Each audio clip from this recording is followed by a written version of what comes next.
4 temas que estaremos trabajando.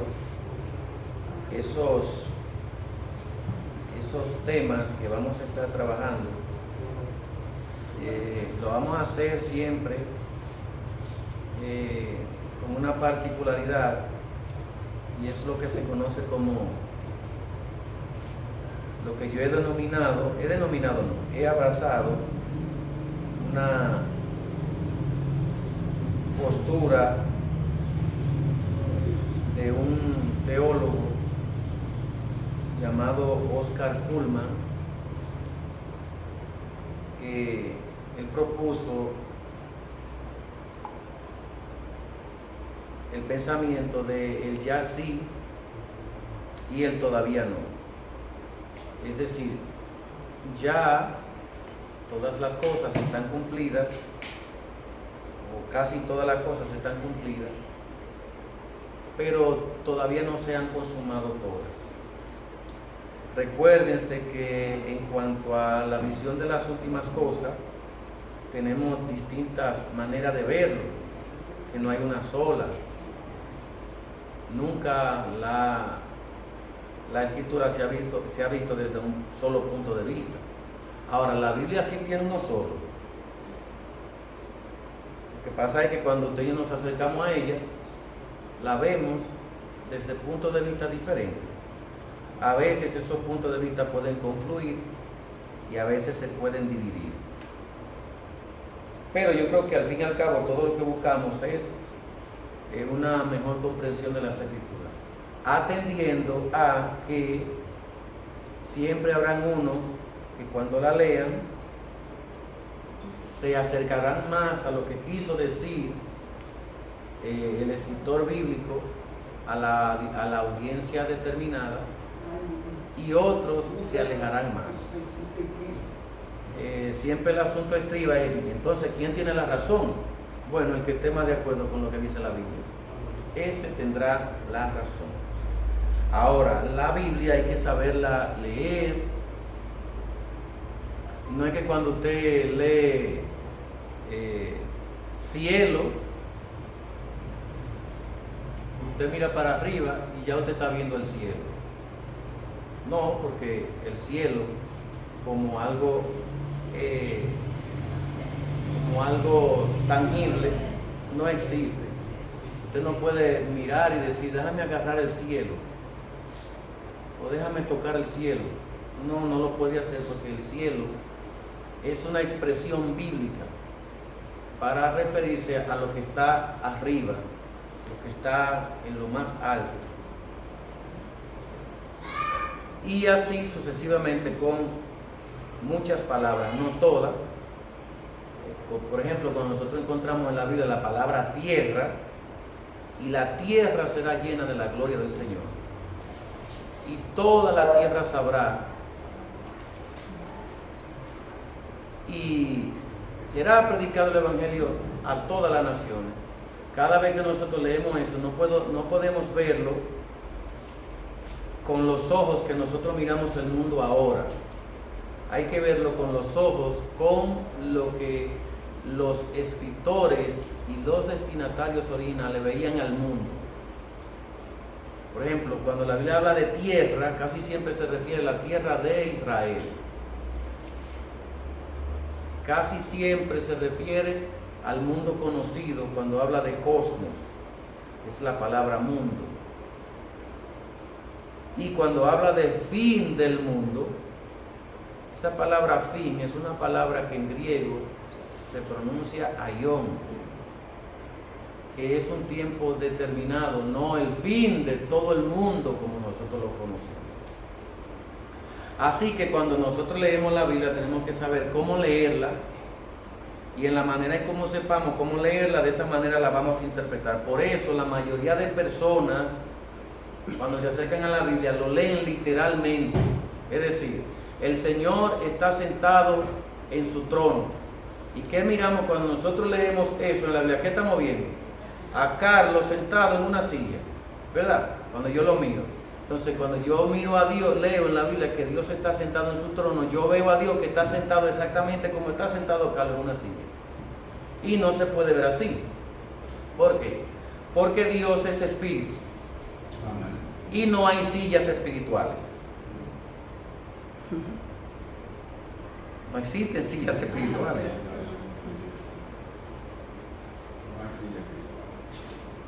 Y si Dios es espíritu, ¿para qué se va a sentar? ¿Sobre qué se va a sentar? Si Dios es espíritu. Entonces, ¿cómo es posible que podamos pensar que Dios está sentado en un trono si un espíritu no se puede sentar? Además, para finalizar con ese punto, si la Biblia dice que Dios es tan grande, que no hay nada que esté arriba de Él, nada debajo de Él y nada fuera de Él, ¿qué silla sería esa en la que Dios se sienta? Es grande esa silla, ¿Eh? es grande. ¿Qué silla sería esa en la que Dios se sienta? Entonces, cuando vamos a leer la Biblia, tenemos que leerla en el sentido de lo que quiso el escritor que nosotros supiéramos. ¿Qué es lo que quiere decir el escritor cuando dice que Dios está sentado en su trono? Que Dios está gobernando, que Él tiene dominio y que Él es soberano, punto. No busque otra cosa. No busque silla ni trono, que no lo va a encontrar como nosotros lo vemos al día de hoy. En ese sentido, cuando nosotros vamos entonces a las Escrituras, debemos de saber, aprender a leer bien a leer y a comprender bien lo que estamos leyendo. Entonces, estas lecciones que vamos a tener van a estar recogidas con el tema la vida del creyente en la tensión del ya, pero todavía no. Hay una tensión. Hay cosas que están de este lado ya cumplidas y cosas que están de este lado por cumplirse. En ese medio, ahí se encuentra la iglesia, se encuentra el creyente. Entonces vamos a ver 4 temas. El de hoy es la santificación progresiva, y vaya posicionándose en su celular o en su Biblia en Romanos 6. La siguiente clase será lucha contra el pecado. Tercera, el sufrimiento y gloria futura. Y la cuarta, perseverancia de los santos. Mire, cuando nosotros lleguemos ahí a ese punto de la perseverancia de los santos, nos vamos a dar cuenta de muchas cosas importantes para nuestras vidas, que son sumamente de vital importancia para nosotros comprender 3 cosas: de qué nos salvó Dios, de qué nos salva Dios y de qué nos salvará Dios. Esas 3 cosas confluyen en el tema de la perseverancia de los santos.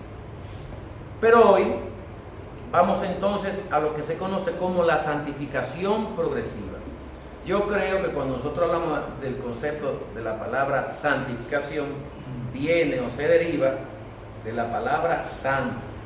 Y yo creo que todos ustedes entienden que la palabra santo lo que significa es apartado. Es decir, el término santo en las Escrituras, el término santo implica cualquier cosa que se aparte para lo que sea. Lo que sea que se aparte para un uso específico cae dentro del concepto santo. Ahora, en el caso del cristiano, caemos dentro del concepto santo porque servimos a un Dios que es santo. Y ese Dios que es santo demanda. Él no pide ni solicita, Él exige que los que se acercan a Él tienen que ser santos. Y no es un término del Nuevo Testamento. En 2 de Pedro, capítulo 1, versículo 15 al 16. Así como Él es santo, sé pues vosotros santos. No, eso es arrastrado del libro de Levítico, capítulo 25, donde Dios le exigía al pueblo que debía de ser santo. Y así como Dios le exigía al pueblo del Antiguo Testamento, al Israel del Antiguo Testamento, le exige al Israel del Nuevo Testamento, al verdadero Israel, tranquilo que no voy a entrar en los detalles de siempre, al verdadero Israel que está en el Nuevo Testamento, también Dios le exige santidad. Pide, solicita, exige, demanda que usted y yo seamos santos. Y la otra parte aquí de progresiva, la otra parte de progresiva, santificación progresiva, es que usted y yo ya, desde el mismo momento que somos salvos y Cristo ha entrado en nuestros corazones y ha tomado posesión de nuestra vida y nos ha apartado para Él, nosotros vamos en un proceso de santificación que con el tiempo en nuestra vida va creciendo. Por eso es que usted encuentra que el creyente peca, que usted y yo pecamos. Y en ese proceso de santificación, que es a través del tiempo de nuestras vidas, vamos dejando cosas del mundo y tomando cosas del reino. Porque vamos en ese proceso de santificación progresiva. Por eso aquellos que se creen santos y viven señalando a los demás tienen serios problemas. Porque aquel que está señalando a los demás es mucho más pecador que aquel al que señala. Porque es posible que aquel al que señala está buscando la manera de abandonar el pecado. Y aquel que está señalando lo que está haciendo es buscando pecado. El que está cometiendo el pecado está tratando de alejarse del pecado. Y el que está señalando, en vez de alejarse, se está acercando. Porque está más pendiente de la vida de los demás y no de la vida de él. Así que vamos inmediatamente. Yo quiero que nosotros leamos, vamos a leer rapidito, esto se lee rápido, Romanos capítulo 6, léalo conmigo y luego entramos al desglose de los versículos clave para tratar este tema de la santificación progresiva. Romanos 6:1 dice: ¿qué pues diremos? ¿Perseveraremos en el pecado para que la gracia abunde? Dice Pablo, en ninguna manera. Porque los que hemos muerto al pecado, ¿cómo viviremos aún en él? ¿O no sabéis que todos los que hemos sido bautizados en Cristo Jesús, hemos sido bautizados en su muerte? Porque somos sepultados juntamente con él para muerte por el bautismo, a fin de que como Cristo resucitó de los muertos por la gloria del Padre, así también nosotros andemos en vida nueva. Porque si fuimos plantados juntamente con él en la semejanza de su muerte, así también lo seremos en la de su resurrección. Sabiendo esto, que nuestro viejo hombre fue crucificado juntamente con él para que el cuerpo del pecado sea destruido, a fin de que no sirvamos más al pecado. Porque el que ha muerto ha sido justificado del pecado. Y si morimos con Cristo, creemos que también viviremos con él. Sabiendo que Cristo, habiendo resucitado de los muertos, ya no muere. La muerte no se enseñorea más de él. Porque en cuanto murió al pecado, murió una vez por todas. Mas en cuanto vive, para Dios vive. Así también nosotros, considerados muertos al pecado, pero vivos para Dios en Cristo Jesús, Señor nuestro. No reine pues el pecado en vuestros cuerpos mortales, de modo que lo obedezcáis en sus concupiscencias. Ni tampoco presentéis vuestros miembros al pecado como instrumento de iniquidad, sino presentaos vuestros miembros a Dios como vivos de entre los muertos, y vuestros miembros a Dios como instrumento de justicia. Porque el pecado no se enseñoreará de vosotros, pues no estáis bajo la ley, sino bajo la gracia. ¿Qué pues? ¿Pecaremos porque no estamos bajo la ley, sino bajo la gracia? En ninguna manera. ¿No sabéis que si os sometéis a alguien como esclavo para obedecerle, sois esclavos de aquel a quien obedecéis, sea del pecado para muerte, o sea de la obediencia para la justicia? Pero gracias a Dios, que aunque erais esclavos del pecado, habéis obedecido de corazón a aquella forma de doctrina a la cual fuisteis entregados. A libertad del pecado vinisteis a ser siervos de la justicia. Hablo como humano, por vuestra humana debilidad, que así como para iniquidad presentasteis vuestros miembros para servir a la inmundicia y a la iniquidad, Así ahora, para santificación, presentad vuestros miembros para servir a la justicia. Porque cuando erais esclavos del pecado, erais libres acerca de la justicia. Pero ¿qué fruto teníais de aquellas cosas de las cuales ahora os avergonzáis? Porque el fin de ellas es muerte. Mas ahora que habéis sido libertados del pecado y hechos siervos de Dios, tenéis por vuestros frutos la santificación y como fin la vida eterna. Porque la paga del pecado es muerte, mas la dádiva de Dios es vida eterna en Cristo Jesús, Señor nuestro.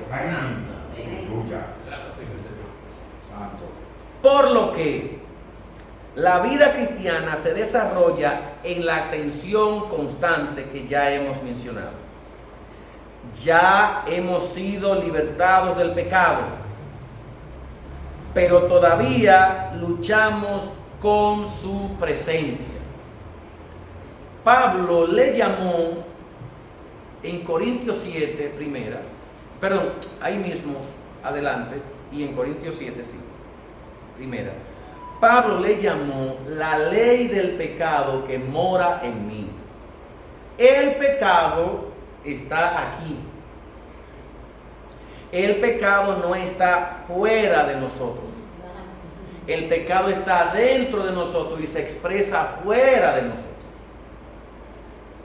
Es por ello que cuando nosotros cometemos algún pecado, es porque hemos sido seducidos de ese pecado que está dentro de nosotros. Porque todavía, aunque hemos sido libres del pecado y el pecado no tiene ningún poder condenatorio sobre nuestra vida, pero sí ejerce influencia atractiva para que nosotros accedamos al pecado.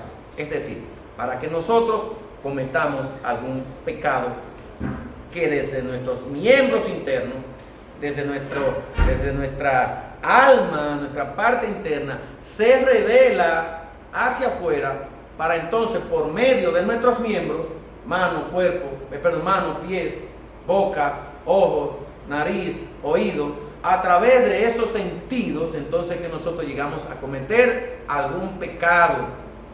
Para usted poder robar, ¿qué tiene que utilizar? La mano. Para usted robar necesita las manos. Sí, la mano. Usted no puede tomar algo con la mente, tiene que tomarlo con las manos, La mano y los ojos. aunque tu mente te lo ordena. Para usted cometer codicia, ¿qué tiene que hacer? Mira, se codicia con los ojos. Es tus ojos los que codician. Todo lo que tú miras y que lo quieres para ti, sabiendo que no lo puedes tener, te conviertes en un codicioso y también te conviertes en un avaricioso. El avaricioso es aquel que quiere todas las cosas para él. Por eso, cuando nosotros todavía cometemos el error de seguir orando por liberación de demonios sobre un creyente, porque el creyente mira algo no deseado o comete algún adulterio, alguna fornicación, estamos orando para que el Señor lo liberte como si eso fuera un demonio que está ahí. No, no es un demonio que hay ahí. Lo que hay dentro de él es un desorden, y lo que tenemos que hacer es orar al Señor para que el Señor fortalezca la vida de esa persona, para que él pueda sobreponerse a sus debilidades y no seguir cometiendo el pecado cualquiera que sea. La mentira, la idolatría, la codicia, la avaricia, el orgullo, la soberbia, etcétera, etcétera. Por eso decimos que todavía luchamos contra la presencia del pecado. El pecado no ha sido eliminado. El pecado no ha sido erradicado, que sería la palabra más correcta. El pecado no tiene poder sobre nuestra vida para condenarnos. Ya usted peca y va a pecar si es creyente, y ese pecado no te va a llevar al infierno. ¿Por qué? Porque el Señor vino para deshacer ese pecado en tu vida. Por eso Juan dice: hijitos míos, estas cosas os digo para que no pequéis. Pero si alguno cometiere pecado, abogado tiene para con el Padre, a Jesucristo el justo. Esto es para un creyente, esto no es para un impío. Porque el impío no ha nacido de nuevo. El que ha nacido de nuevo es el creyente. Esta tensión se manifiesta claramente en la doctrina de la santificación progresiva. El creyente no es instantáneamente perfecto. Por eso, hace muchos años yo aprendí que mi hermanito, cuando se convierte, una persona que se convierte, hermano, tiene los mismos privilegios que yo tengo, aunque yo tenga más madurez que él. Él tiene los mismos privilegios espirituales y celestiales que yo. Que él tiene que madurar un poquito más, sí, claro que sí, pero recuerde que él va en un proceso de madurez que no es el mismo que usted está llamado a tener después de un cierto tiempo largo en el Evangelio. E incluso recuérdese que esos mismos pecadillos que comete ese recién convertido son los mismos pecadillos que usted también comete aun siendo viejo. ¿Se da cuenta? Son lo mismo, no hay diferencia. Lo que pasa es que él lo sigue cometiendo en inmadurez y usted lo comete siendo maduro, porque se deja arrastrar por él. Pero él todavía es inmaduro. El creyente no está instantáneamente libre no es perfecto, está en ese proceso continuo de crecimiento. Por eso Romanos 6 nos habla el apóstol Pablo respondiendo a una pregunta crucial. Si somos salvos por gracia, ¿por qué vivir en pecado? Es decir, si hemos sido salvados por gracia, ¿por qué razón hemos de vivir en el pecado? Recuerde, una cosa es usted pecar después de haber sido creyente, salvo, y otra cosa es usted vivir o persistir en ese pecado. Son dos cosas diferentes, dos cosas muy diferentes y muy distantes a la vez. Su respuesta establece el fundamento de la santificación. El creyente ha muerto al pecado y ahora vive para Dios. Pero ¿cómo es posible que una persona que vive en el reino de los cielos siga pecando? Ya lo hemos dicho. Es que todavía estamos en una carne. Mire, usted ve esto que usted tiene aquí, que cubre su hueso y todas sus cosas, y que es el medio por el que su alma expresa todas sus emociones de gustos, olores, sabores, colores, emociones como amor, odio, tristeza, alegría, gozo, desprecio. Es a través de esto que ella lo hace. Sin esto, ella no lo puede hacer. Si el alma no tuviera esto, no se pudiera expresar. Usted no pudiera ver lo que hay en mí si no es a través de las expresiones de mi cuerpo, lo que pienso, lo que digo, cómo me comporto. Entonces, ¿cómo es posible que pase esto? Por eso es que estamos aquí en un mundo caído. Veamos lo siguiente. La santificación comienza con una ruptura definitiva con el pecado. Cuando un creyente se convierte al Evangelio, escuche bien, rompe definitivamente con el pecado. Rompió con él. Romper con el pecado no significa que no vaya a pecar. Escuche bien, déjeme ver si lo digo de esta manera.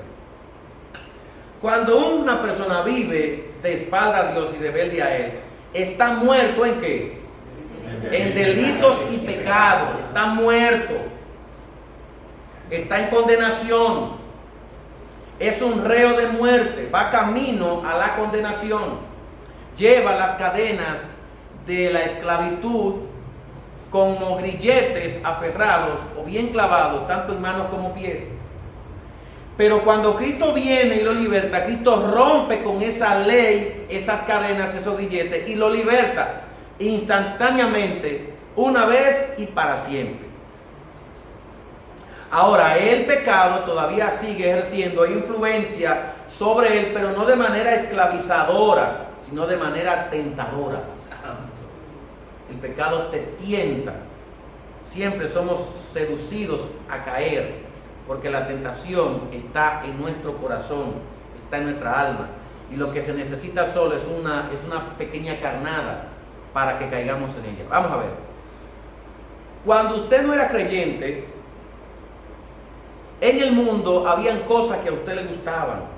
Había muchas cosas que a mí me gustaban. Y no se sorprenda si yo digo que todavía me gustan. No se sorprenda que yo diga que todavía me gusta. Eso no es malo. ¿Sabe qué es lo malo? Que yo acceda a ese gusto. porque había muchas cosas que yo disfrutaba y me gustaban. Y son aquellas mismas cosas por las que mi carne se siente atraída. Pero ¿qué yo hago?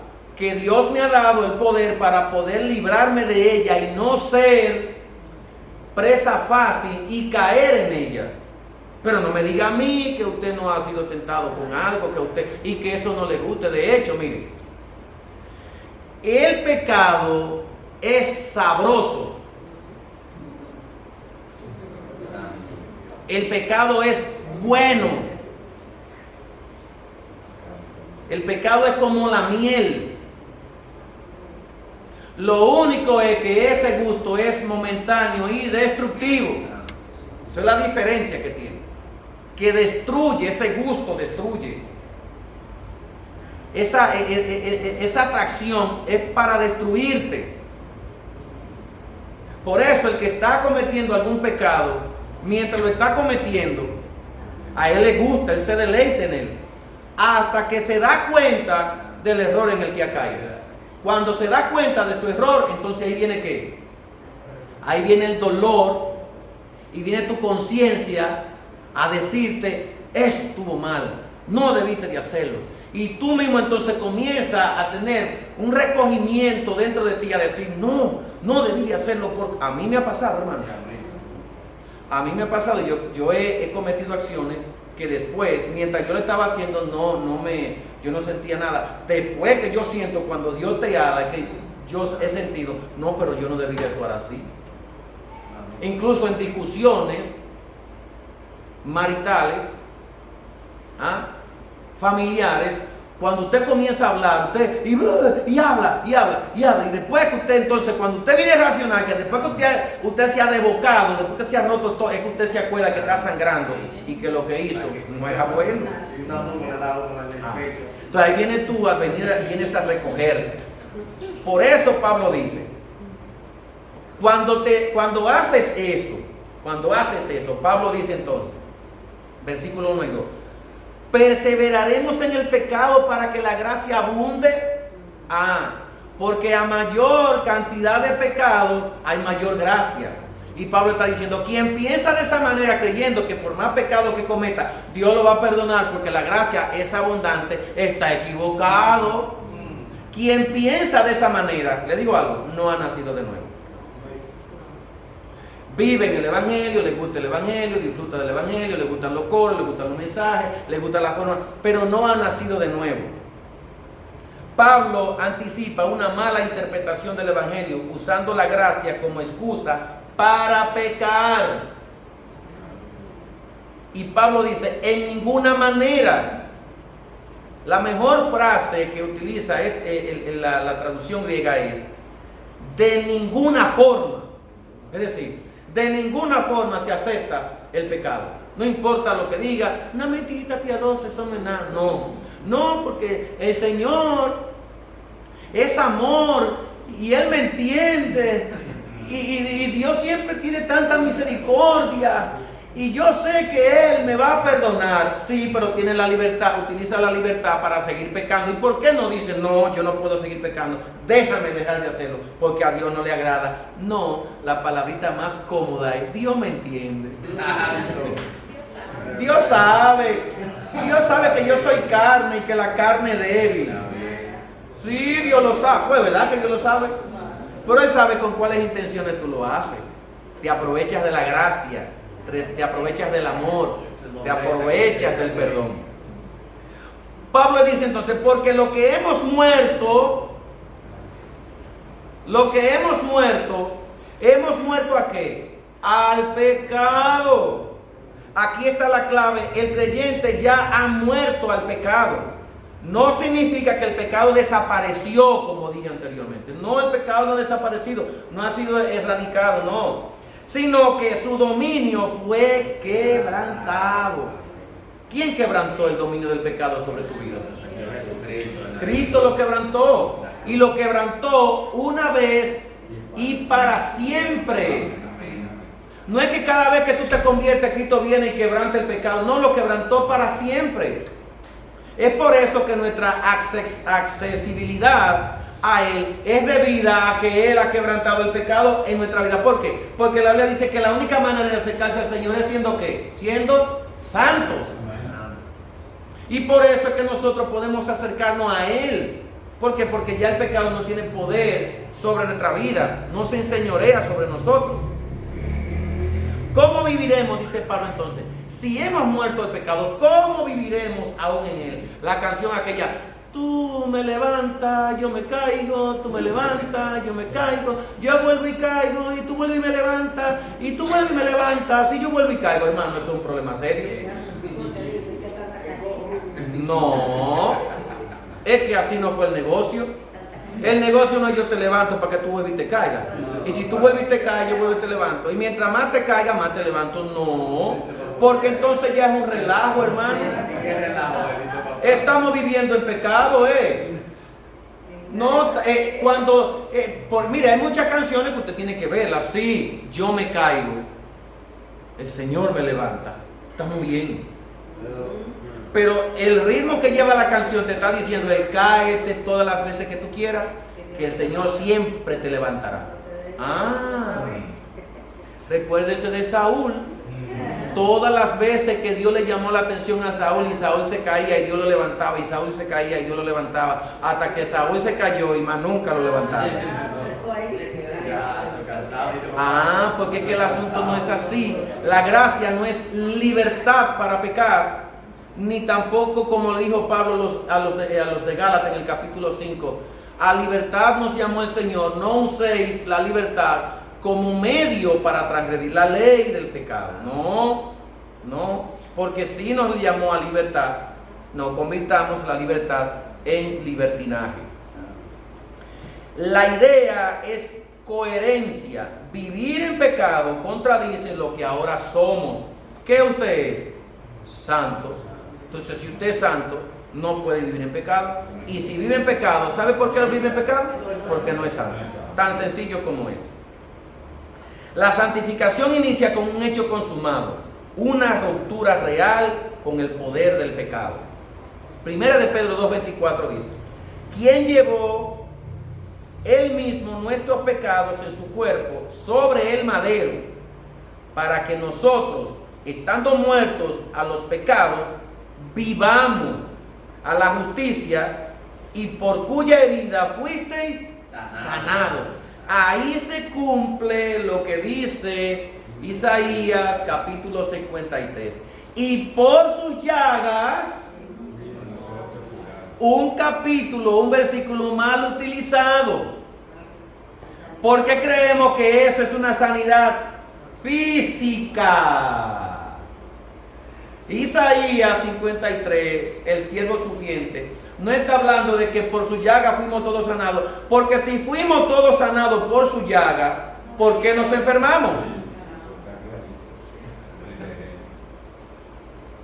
Entonces, la sanidad que el Señor vino a traer no fue una sanidad del cuerpo, fue una sanidad del alma. Porque entonces, si Él vino a sanarme y murió en la cruz por mis enfermedades, yo no debería de sufrir de ningún tipo de enfermedades, de ninguna. Ni siquiera de un simple dolor de cabeza. Ni siquiera sentir que una hebra de mi cabello cuando me la arranca me duele. No debería de sentir dolor por nada. Es que Él no vino a sanarte en la cruz del Calvario de las enfermedades. ¿Estoy yo diciendo que el Señor no haga milagros de sanidades?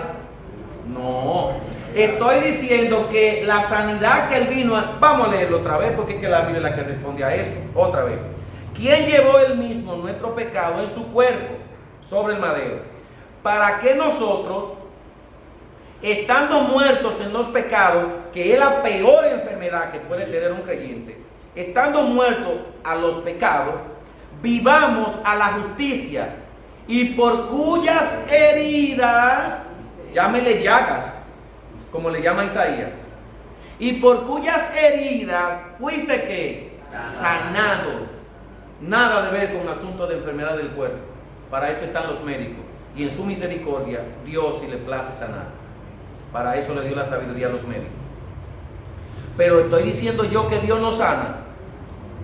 Eso es lo que yo estoy diciendo. ¿Que Dios no sana? No, porque Dios sana. Él quita las enfermedades del cuerpo. Pero su principal objetivo, reitero, no era quitar las enfermedades del cuerpo, sino las enfermedades del alma. Porque Él sabe que el cuerpo se enferma. Otra vez, vas al médico porque te duele un brazo. El médico te da una pastilla o te dice hay que operarlo del brazo, te sanaste. A los 2 o 3 días o el mes siguiente va al médico, ¿por qué? ¿Por el brazo? No, porque te duele una pierna, o te duelen los pulmones, o tienes problemas en el corazón, y así sucesivamente. Porque este cuerpo es inmortal o mortal. Es mortal, envejece, y a la misma vez que se envejece, también se enferma. Colosenses 3:3, porque habéis muerto y vuestra vida está escondida con Cristo en Dios. Y ahí viene la otra partecita de la canción de Oscar Medina. Y el diablo no la puede tocar, porque estamos escondidos en Cristo Jesús. 2. La santificación se basa en la unión con Cristo, en su muerte y su resurrección. Versículo 3 al 4. Bautizados en Cristo Jesús. Vamos a leerlo. ¿O no sabéis que todos los que hemos sido bautizados en Cristo Jesús, hemos sido bautizados en su muerte? Verso 4. Porque somos sepultados juntamente con Él para muerte por el bautismo, a fin de que como Cristo resucitó de los muertos por la gloria del Padre, así también nosotros andemos en vida nueva. Mire, hermano, le voy a decir algo.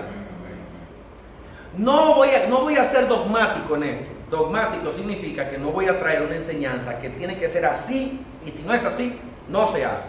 Eso es ser dogmático. No quiero ser dogmático.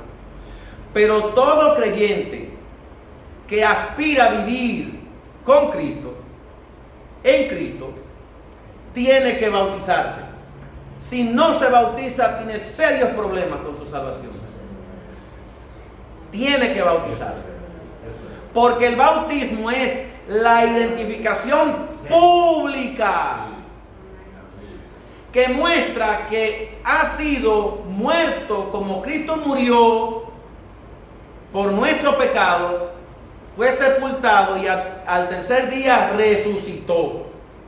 De manera que, para mí, un creyente que va del bautismo cuando se le ofrece y puede hacerlo, y no es que puede, es que debe de hacerlo, y lo evade, tiene serios problemas, porque entonces no se está identificando con la muerte de Cristo al pecado y resurrección para vida.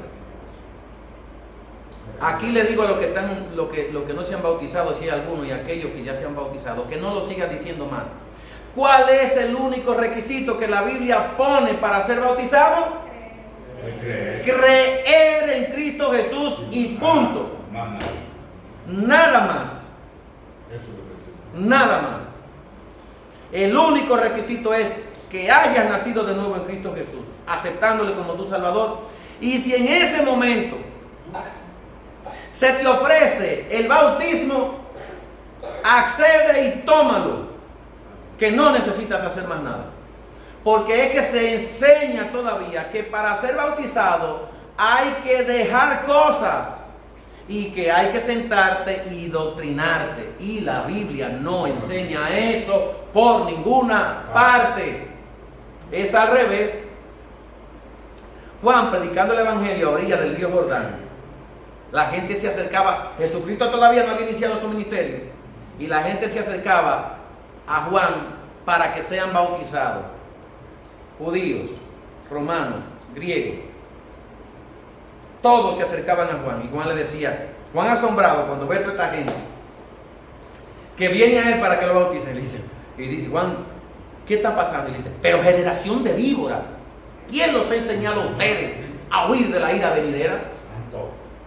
El hacha está puesta a la raíz del árbol, y todo árbol que no da fruto lo van a cortar y lo van a echar al fuego para ser quemado. Y Juan agarró a toda esa gente y ¿sabe qué hizo? Lo metió en el agua y lo bautizó. Cuando Pedro está predicando el Evangelio en Hechos 2, que le está predicando a los judíos, le dice Pedro a ellos, arrepentíos, perdón, le dice Pedro a ellos, ustedes mataron al dador de la vida, y esto estaba escrito en los profetas, y Moisés habló de él, y David habló de él. Él era el Mesías que había de venir, él es el rey que había de venir. Y cuando Pedro le dice, ustedes mataron al autor y dador de la vida, le dicen los judíos que estaban ahí, pero ¿qué haremos para ser salvos? Y le dice Pablo, arrepentíos y convertíos y sean bautizados y hallaréis refrigerio y descanso para vuestras almas. Pedro no le dijo a ellos, no, crean en el Señor, váyanse a la sinagoga, siéntense, cojan 6, 5, 7 meses de doctrina, y cuando ustedes den fruto, entonces ustedes vienen que yo lo bautizo. No, pero le decía, no, ahora mismo bautícense si se han arrepentido, y punto. El eunuco de Etíope, corriendo, anda en un carro y se encuentra con Felipe. Muchacho, enséñame esto. ¿Qué tú quieres que te enseñe? Isaías 53. Yo no sé lo que dice. Comienza Elías desde los profetas, Felipe desde los profetas y le enseña, esto era así, así, así. Y cuando el etíope entiende todo lo que Felipe le dice, ven acá, Felipe, pero si esto es así, aquí hay agua. Aquí hay agua, mira, ahí hay agua. ¿Y qué impide que yo sea bautizado? ¿Y sabe qué hizo Felipe? Le dijo, no, mi hijo, ven, vamos a zambullirte en el agua también así. Lo bautizó de una vez. Y también en Mateo 28, 19, 20, Jesús dice, ir y hacer discípulos, bautizándolo y luego enseñándole que Claro, por supuesto. El carcelero de Filipo con Pablo y Sila.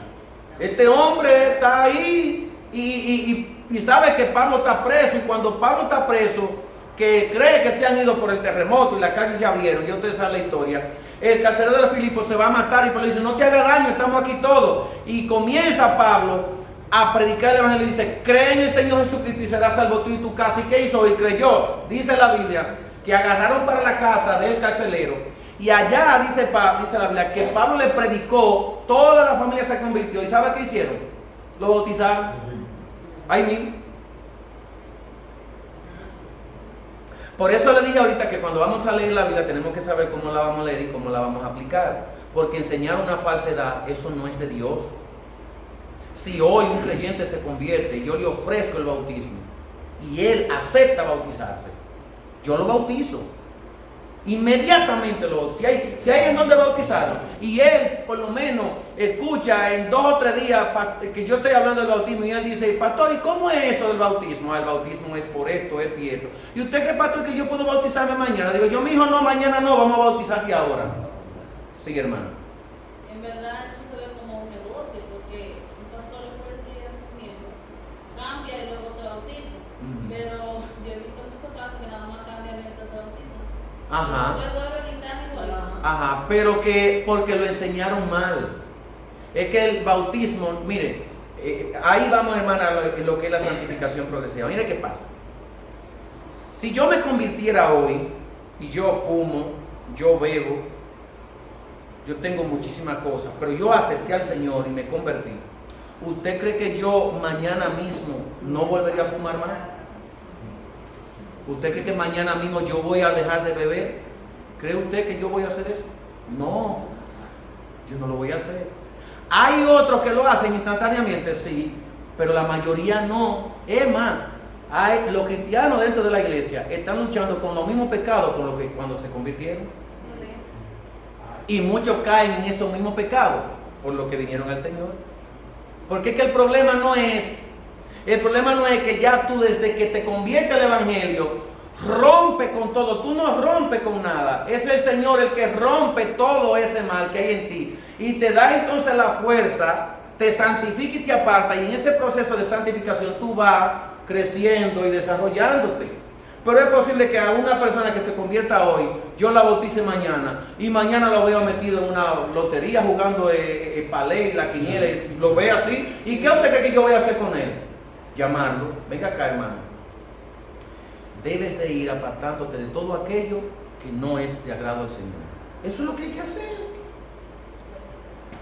Eso es lo que hay que hacer. es que yo tengo que irlo ayudando. ¿Por qué? Porque él es ya miembro del cuerpo. Si es, porque hay otra cosa. ¿Sé yo quién se arrepintió de corazón, de verdad? ¿Puedo saber yo eso? Yo lo puedo saber. No, yo no lo sé.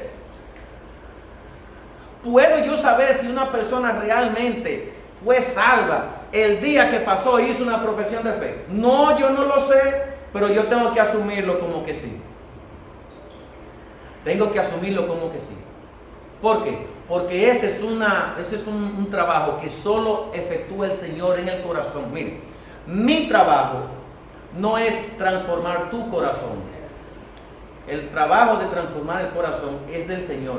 Mi trabajo es orientarte hacia esa transformación. Como pastor, como predicador.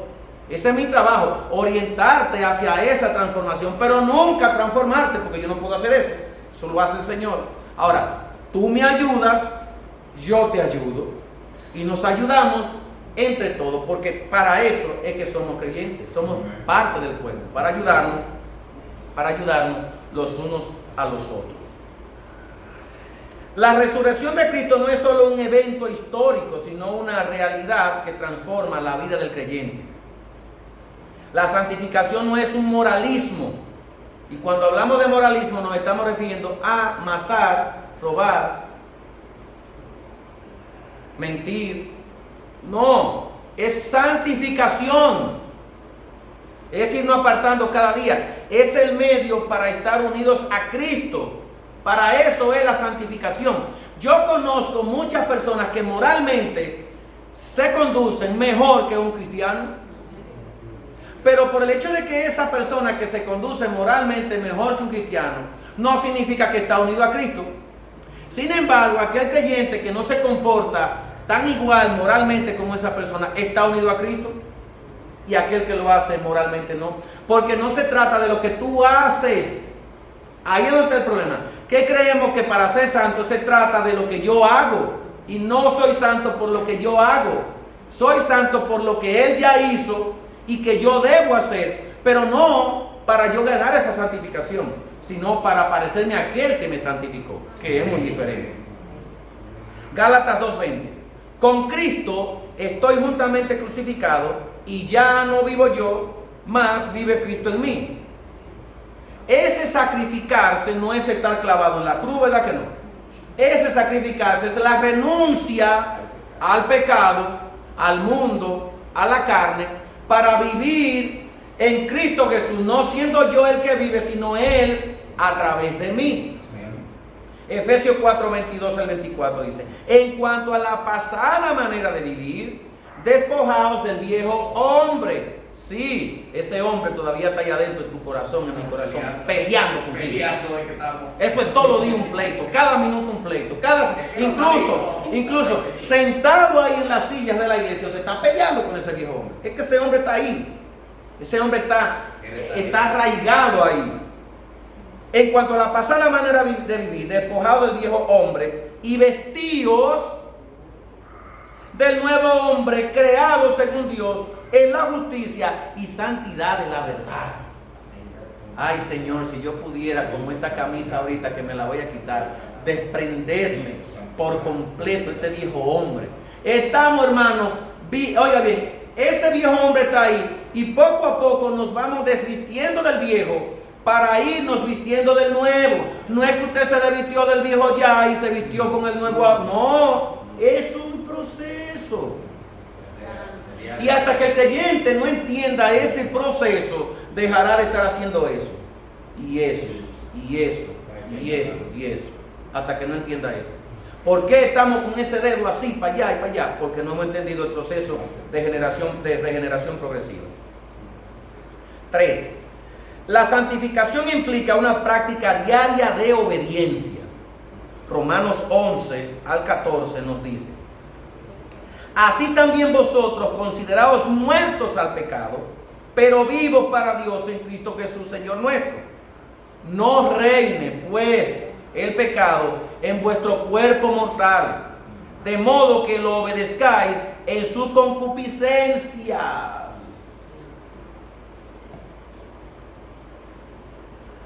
Ay, esta lengüita sí le gusta hablar. Ay, cuánto le gusta esta lengua hablar.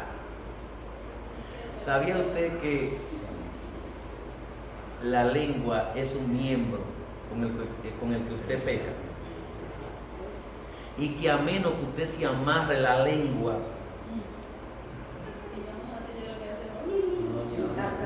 pero por lo menos solamente hace como el pavo y no habla, porque si habla, ¿sabe cómo dice Santiago? Si habla es como un fuego que enciende un gran bosque, o como un barco siendo gobernado por un miembro demasiado chiquitito como el timón. Así es la lengua. Incluso Santiago dice que la lengua es un miembro tan peligroso que distorsiona la rueda de la creación.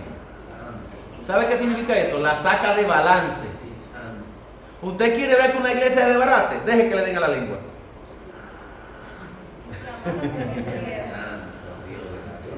Deje que le den a la lengua.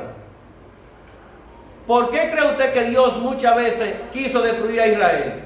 ¿Fue por la lengua? Llámele a la lengua murmuración.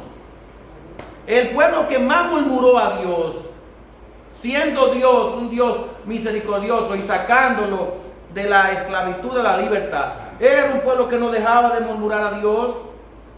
Y Dios le dijo: voy a matar a este pueblo porque este pueblo me tiene harto ya. Sí, así mismo. Harto lo tenía. Dios no dijo, no utilizó la palabra harto. Dios dijo: me tiene cansado. Mire, si Dios no hubiese sido un Dios de paciencia como Dios lo es, y de misericordia, más que de paciencia, misericordia, hermano, bueno, no nos metamos para allá. Versículo 13 dice: ni tampoco presentéis vuestros miembros al pecado como instrumento de iniquidad, ya tu lengua, sino presentaos vosotros mismos a Dios como vivos de entre los muertos, y vuestros miembros, la lengua, la mano, los ojos, la nariz, los oídos, como instrumento de justicia.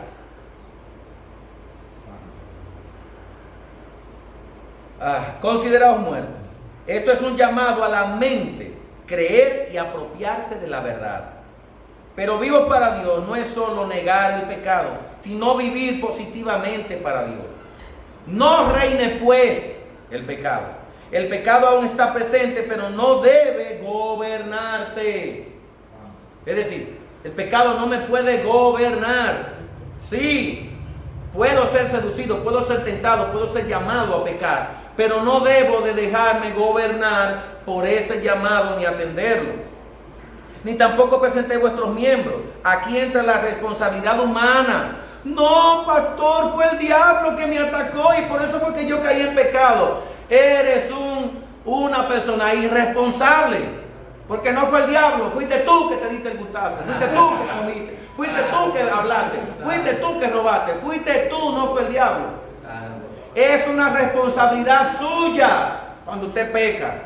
No le eche la culpa a otro. No, porque yo voy a abandonar al Señor y voy a dejar el evangelio. No creo en pastores. En esa iglesia me maltrataron. En esa iglesia me difamaron. Y yo por eso voy a dejar al Señor. Es usted que lo deja, no fue los otros que lo hicieron dejar a usted. Fue usted que decidió dejarlo. Déjese de estar buscando excusas. Que ese es el problema de Adán y Eva y el diablo del huerto del Edén. Que todavía la gente, si usted en una iglesia, usted lo maltratan y usted cree que no puede estar en esa iglesia, váyase de esa iglesia, de esa congregación y congréguese en otra, pero no deje al Señor, que el Señor no tiene la culpa de eso. Él no tiene la culpa. Es al revés, si tú te vas y el culpable fuiste tú, no los otros. No, porque a mí no me aman y en esa iglesia no. Pues si no te aman, ama tú. Dios de la gloria. Demuéstrale a los demás que no te aman, que tú tienes amor, amándolo tú a ellos. Porque tú no tienes que amarme a mí porque yo te amo. Tú tienes que amarme a mí a pesar de que yo no te amo. Ni tampoco presenté vuestros miembros. El creyente decide a quién se entrega. Es usted el que decide, es el creyente que decide si se va a entregar a la corriente de este mundo o si se va a entregar al Cristo de la gloria. Es el creyente que decide entregarse a sus pasiones y a sus deseos desorganizados que entregarse a someterse al Señor. Es el creyente que decide, no es el pastor. Es más, mire, sí, hay personas con las que nosotros podemos caminar, convivir, que pueden incitarnos a pecar o a cometer cualquier tipo de desagravio, tanto moral, ético y espiritual.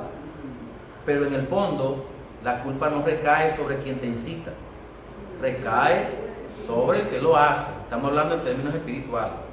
Y en términos legales, las culpas se reparten.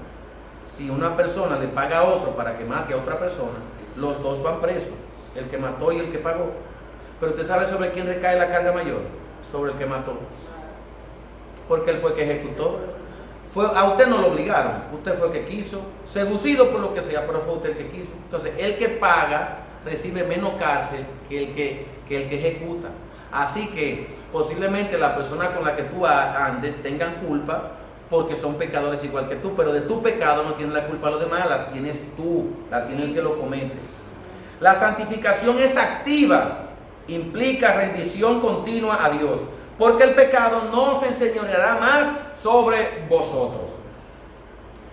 Esta es una promesa, no solo un mandato, porque la gracia no solo perdona, la gracia también transforma. La santificación progresiva es una cooperación. Dios obra y el creyente responde. Dios te dice no lo haga y tú respondes no haciéndolo.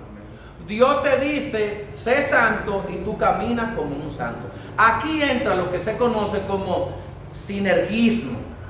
En el sinergismo coopera Dios y coopera el hombre. Sí, Dios te llamó a la santidad y te da las herramientas o estrategias para ser santo, pero tú tienes que apropiarte de ella y practicarla. Eso no es que eres santo automáticamente sin hacer nada, no tienes que hacer. Ahí entra el sinergismo. Ahora, esa santidad no recae sobre tu poder, recae sobre el poder de Dios, porque el que te salva es el mismo que te guarda, el que te libra es el mismo que te guarda, y Él provee los medios para que tú puedas vivir en esa santificación. Filipenses 2, 12 al 13. Ocupaos en vuestra salvación con temor y temblor, porque Dios es el que en vosotros produce ¿qué? El querer como el hacer por su buena voluntad. De ahí viene no porque si yo no hago tal cosa yo me pierdo. Bueno, pues entonces la salvación no recae sobre el poder de Dios, recae sobre tus manos. Y si la salvación recae sobre lo que tú hagas, entonces estamos más perdidos que Judas, más perdidos que el diablo también. Si la salvación es responsabilidad nuestra, hermano, lo siento, pero estamos más perdidos que el diablo. Que es donde muchos se pierden, que creen que son salvos por lo que hagan. Y usted no es salvo por lo que haga. Usted es salvo por lo que Cristo hizo, y usted lo que hace es que responde a esa salvación haciendo lo que Él dijo que haga, porque ya Él te salvó. Amén. Ya Él te dio el poder. Amén. Para poder actuar en Él. Hebreos 12, 14. Seguid la paz y la santidad, sin la cual nadie verá al Señor. No es solo que soy santo, es que debo de vivir siendo un santo. Porque sin santidad nadie podrá ver al Señor. Aplicaciones prácticas. Rechaza la idea de una gracia permisiva. La gracia no te deja igual, la gracia te transforma. Afirma tu identidad en Cristo diariamente. Eres alguien que ha muerto al pecado. Practica una obediencia intencional. Decide cada día a quién te vas a presentar, si al mundo o al Señor. Y confía en el poder de la gracia. El pecado no tiene dominio final sobre ti. En conclusión, la santificación progresiva vive en la tensión del ya, pero todavía no. Soy santo, pero todavía no he llegado a la perfección de la santidad. Ya hemos muerto al pecado, ya hemos sido unidos a Cristo, ya hemos recibido nueva vida, pero todavía no somos perfectos, todavía luchamos, todavía crecemos. La vida cristiana no es estática, es un proceso continuo de transformación. Amén. Que Dios le bendiga. Amén. Que Dios le guarde. Amén.